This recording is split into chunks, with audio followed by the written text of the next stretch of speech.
Mabuhay mahal ta ng mga kasamang guro. Matapos po ang initial evaluation conducted by the Division Office, makakatanggap po kayo ng IER or the Initial Evaluation Results.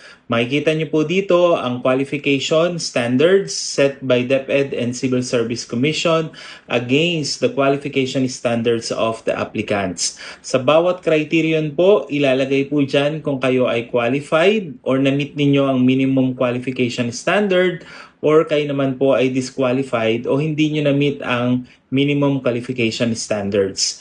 Kung na-meet nyo po ang minimum qualification standards sa lahat po ng mga criterion needed in the initial evaluation, kayo po ay pwedeng mag-proceed to the next stage of the application process. Ito na po yung demonstration of the classroom observable indicators through classroom observation o demonstration teaching. Gayun din po ang ating portfolio annotation of the non-classroom observable indicators. Kasama po diyan ang behavioral events interview.